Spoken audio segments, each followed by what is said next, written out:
तो क्या चंद्रशेखर आजाद की अब गिरफ्तारी तय है? क्या चंद्रशेखर आजाद को सांसदी छोड़नी पड़ेगी? स्विट्जरलैंड में बैठी एक लड़की रोहिणी घावरी ने जिस तरीके से आरोप लगाए, उसके बाद चंद्रशेखर की मुश्किलें बढ़ती हुई नजर आ रही है। बीजेपी के पूर्व सांसद ब्रजभूषण सिंह ने साफ तौर पर कहा है कि एक दलित बेटी की आवाज को मैं दबने नहीं दूंगा। इसके साथ ही उन्होंने सरकार से गुजारिश की कि सरकार इस पूरे मामले में हस्तक्षेप करे और कड़ी कार्रवाई करे। मामला कहीं ना कहीं कोर्ट में जाएगा और कोर्ट तय करेगा कि आखिर कौन दोषी है और कौन नहीं। लेकिन उससे पहले ब्रजभूषण जिस तरीके से रोहिणी के समर्थन में आए हैं, इसके बाद सवाल उठने लगे हैं कि आखिर ब्रजभूषण क्यों चंद्रशेखर आजाद के पीछे पड़े हैं और क्या वाकई में ब्रजभूषण अब कहीं ना कहीं राजनीतिक रूप से चंद्रशेखर आजाद को बड़ा नुकसान पहुंचाएंगे। ये बड़ा सवाल है। न्यूज़रूम में तमाम सहयोगी हैं। दीपक जी मेरे साथ मौजूद हैं। दीपक जी, जिस तरीके से देखा जाए तो ब्रजभूषण लगातार चंद्रशेखर आजाद को लेकर बयान दे रहे हैं और कह रहे हैं कि ये वही आदमी है जिसने मेरे को लेकर ये कहा था कि अगर मेरा समाज मुझे इजाजत दे तो मैं उसे घसीट कर बाहर निकालूंगा। तो अब मीडिया के सामने चंद्रशेखर आजाद क्यों नहीं आ रहे हैं? ये बड़ा सवाल ब्रजभूषण का है। देखिए, सबसे पहले तो रोहिणी घावरी को लेकर ही सवाल होना चाहिए, क्योंकि रोहिणी घावरी भारत क्यों नहीं आ रही है, भारत में आकर एफआईआर दर्ज क्यों नहीं करा रही हैं, अभी तक कोर्ट क्यों नहीं गई हैं? क्योंकि आरोप लगाना और उसके बाद चुप्पी साध लेना, फिर उसके बाद कोई कानूनी प्रक्रिया में शामिल ना होना, ये सवाल खड़े करता है। क्योंकि कह देने भर से ही बात नहीं होती। क्योंकि अगर हम ब्रजभूषण मामले में देखें तो एफआईआर दर्ज हो गई थी,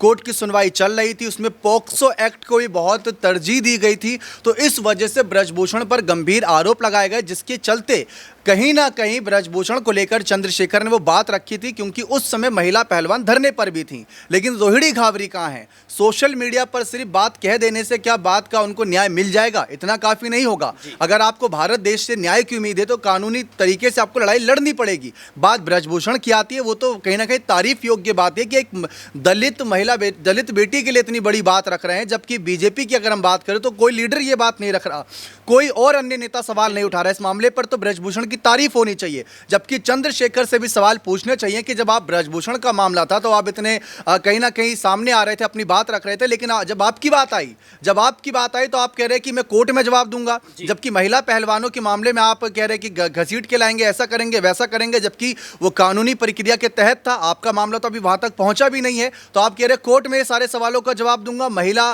का सम्मान इससे जुड़ा है। भाई, आपकी तस्वीरें, आपकी चैट वायरल हो रही है, आप कम से कम वो तो बता दें, क्योंकि वो तो सार्वजनिक है। कम से कम आप महिला को लेकर बयान ना दें, लेकिन ये बताएं कि आपका रिश्ता है या नहीं। हाँ या ना तो आप कर सकते हैं, क्योंकि शायद उनके मन में ये डर होगा कि अगर आज यहां ना कर देता हूं कि मेरा कोई रिश्ता नहीं है, कल को कोर्ट में कोई खुलासा होता है तो फंस जाऊंगा, या अगर हाँ यहां कर देता हूं तो यहां से वैसे ही फंस जाना है। तो चंद्रशेखर इस मामले पर कहीं ना कहीं वो जो घर के और घाट वाली स्थिति होती है, वही स्थिति अब नजर आ रही है। बिल्कुल दर्शकों, चंद्रशेखर आजाद इस पूरे मामले में घिरते हुए नजर आ रहे हैं। सवाल इस बात को लेकर उठ रहा है कि आखिर चंद्रशेखर कोर्ट में क्या अपना पक्ष रखेंगे, किस तरीके से रखेंगे, मीडिया के सामने किस तरीके से उन्होंने अपनी बात रखी, सुनिए जरा। मैंने इस पे कहा है कि मैं कोर्ट में ही अपना जवाब दूंगा। एक महिला के सम्मान का विषय, और मैं इस पर अब बात इसलिए भी रखना चाहता, मीडिया के लोग बहरे दौड़ाई है, मैं कई बार इस पे कह चुका हूँ, फिर मीडिया के लोग इस पे सवाल करते हैं। नहीं, मैं हैसियत के बराबर के लोगों का जवाब देता हूँ। रूप से भी बड़ा नुकसान हो सकता है, क्योंकि ब्रजभूषण कोई छोटे मोटे नेता तो है नहीं। उनका प्रभाव हमने बीते कई सालों से देखा है। जी देखिए, राजनीति है और राजनीति में इस तरह की बातें होती रहती हैं। जब ब्रजभूषण के ऊपर इस तरह के आरोप लगे, उस वक्त आज़ाद ने उनके खिलाफ तमाम सारी जो है बयान दिए, तमाम सारी बातें कही। अब ब्रजभूषण को मौका मिला है तो वो ये कहते हुए नजर आ रहे हैं। तो राजनीति का रंग है, ये दिखाई पड़ता रहता है। लेकिन महत्वपूर्ण बात क्या है कि देखिए, आज़ाद के ऊपर जो आरोप रोहिणी ने लगाए हैं बेहद संगीन और गंभीर आरोप है। लेकिन बड़ा सवाल यहाँ पर ये बन जाता है सिराज कि आखिर रोहिणी कब तक विदेश में बैठकर इस तरह के आरोप लगाती रहेंगी? अगर उनको वाकई में कोई पीड़ा है, कोई उनके साथ में वाकई छल हुआ है, धोखा हुआ है, तो उनको इंडिया में आकर बाकायदा इस पूरे मामले को कोर्ट में लेकर जाना चाहिए। और जो भी वो कहती हैं वो सिर्फ मीडिया के सामने ना कहकर अदालत के सामने कहना चाहिए, ताकि उनको यहाँ पर न्याय मिलता हुआ दिखाई पड़े। लेकिन ऐसा लगता है सिराज कि क्या वो भी पब्लिसिटी स्टंट के जरिए अपने आप को लोकप्रिय करना चाहती हैं? क्योंकि इस तरह के आरोप आरोप उनके ऊपर भी लग रहे हैं कि क्या वो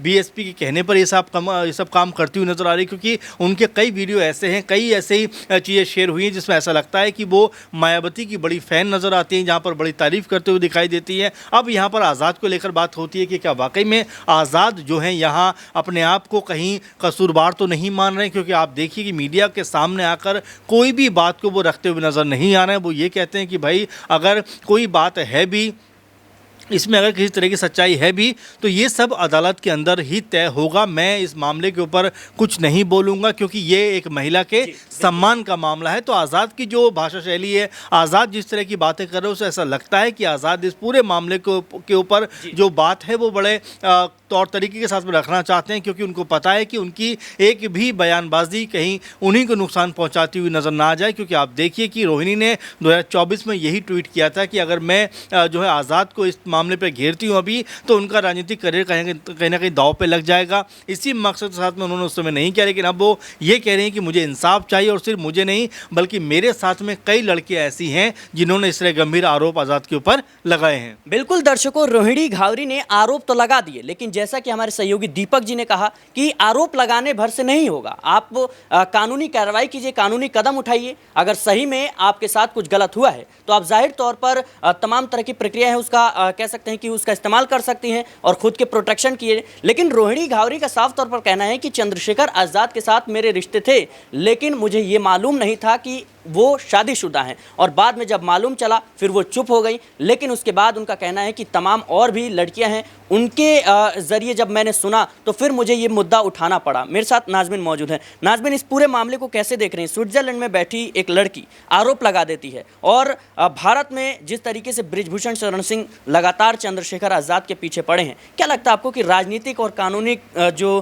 कह सकते हैं नुकसान है वो होता हुआ नजर आएगा? देखिए, एक और मामला है। इस मामले को अगर हम चंद्रशेखर आज़ाद के मसले से जोड़कर देखें तो कहीं ना कहीं एक जैसा नज़र आता है, लेकिन इसमें इस मुद्दे में एक तरफ स्वीकारा जाता है तो दूसरी तरफ आरोप लगाए जाते हैं। बिहार आरजेडी सुप्रीमो लालू प्रसाद यादव के बड़े बेटे तेज प्रताप यादव की पहले एक शादी हो चुकी थी, तलाक की प्रक्रिया अभी भी चल रही है, लेकिन दूसरी महिला के साथ सोशल मीडिया पर तेज प्रताप यादव के अकाउंट से ही एक पोस्ट होता है जिसमें बताया जाता है कि अनुष्का यादव संग वो लंबे समय से रिश्ते में बंधे हुए हैं। शादी का जिक्र नहीं किया जाता है, लेकिन कुछ तस्वीरें शादी को बयां करती हैं, लेकिन इन तस्वीरों की पुष्टि भी नहीं होती है। लेकिन सवाल खड़े किए जाते हैं कि कानूनी रूप से अगर देखा जाए, अगर दूसरी शादी की है या दूसरी महिला के साथ संबंध में है तो धारा के तहत लंबी सजा सुनाई जा सकती है, 2 साल से ज़्यादा के समय सजा हो सकती है। तो ऐसे में कोई सांसद हो, कोई विधायक हो, तो उनकी मुश्किलें अपने आप पड़ सकती हैं। तो यही मामला अब चंद्रशेखर आज़ाद को लेकर देखा जाए तो चंद्रशेखर आज़ाद इस पूरे मामले में कुछ नहीं कबूल रहे हैं, बल्कि स्विट्ज़रलैंड में वो मौजूद हैं। डॉक्टर रोहिणी घावरी खुद दलित समुदाय से आती हैं, आरोप चंद्रशेखर आज़ाद पर लगाती हैं, लेकिन चंद्रशेखर आज़ाद के समर्थक क्या कहते हैं? वो कहते हैं कि 2021 में भी ये आरोप लगाए गए, बल्कि डॉक्टर रोहिणी घावरी को ये भी मालूम था कि 2020 में शादी हो गई, 2021 में चंद्रशेखर आज़ाद को एक बेटा भी हुआ, और बेटे के लिए खुद स्विट्ज़रलैंड से रोहिणी घावरी उनके लिए कपड़े लेकर आई थी। ये आरोप लगाए जाते हैं, लेकिन इन आरोपों के बीच में क्या सोशल मीडिया के जरिए ही वो क्या इंसाफ पालेंगी? हम किसी का पक्ष नहीं रख रहे हैं, हम ना चंद्रशेखर आज़ाद की बात कर रहे हैं, ना हम रोहिणी की बात कर रहे हैं। हम बात कर रहे हैं कि अगर कोई कसूरवार है, कोई गुनहगार है, अगर आरोप लगा रही हैं तो आखिर यहाँ पर कानूनी लड़ाई लड़ी जाए ताकि आपको इंसाफ मिले। अगर चंद्रशेखर आज़ाद निर्दोष हैं तो वो तो खुद कह रहे हैं कि हम कोर्ट में जाएंगे, इसका जवाब कोर्ट में देंगे, लेकिन वो इंतज़ार कर रहे हैं कि क्या कानूनी रूप से उन पर कोई मुकदमा दर्ज किया जाता है कि नहीं। अब देखना होगा कि इस पूरे मामले में आखिरकार क्या होगा। बिल्कुल दर्शकों, देखना ज़रूर होगा कि आखिर चंद्रशेखर और जो रोहिणी के बीच ये मामला चल रहा है इसका नतीजा क्या होता है। क्या वाकई में चंद्रशेखर दोषी पाए जाएंगे या फिर रोहिणी ने कहीं ना कहीं किसी के बहकावे में आकर ये तमाम तरह के आरोप लगाए ताकि चंद्रशेखर आज़ाद को नुकसान हो। कयास कई तरह के लगाए जा रहे हैं, लेकिन अब मामला जो है ये सिर्फ रोहिणी और चंद्रशेखर आज़ाद के बीच नहीं ठहरता। ये मामला पूरी तरीके से देखा जाए तो ब्रजभूषण भी इसमें कूद पड़े हैं और वो जिस तरीके से तल्ख तेवर दिखा रहे हैं, इससे साफ जाहिर होता है कि अब कहीं ना कहीं ये पूरा मामला पेचीदा बनता जा रहा है और देखना होगा कि क्या ब्रजभूषण भी चंद्रशेखर आज़ाद के खिलाफ कोई बड़ी कह सकते हैं कि कार्रवाई करते हुए नजर आएंगे या कोई बड़ा कदम उठाते हुए नजर आएंगे। ये तमाम सवाल हैं जो आने वाले दिनों में हम इसके जवाब जान पाएंगे। फिलहाल के लिए इस रिपोर्ट में इतना ही। देश और दुनिया की तमाम खबरों के लिए बने रहे नेक्स्ट 9 न्यूज़ के साथ।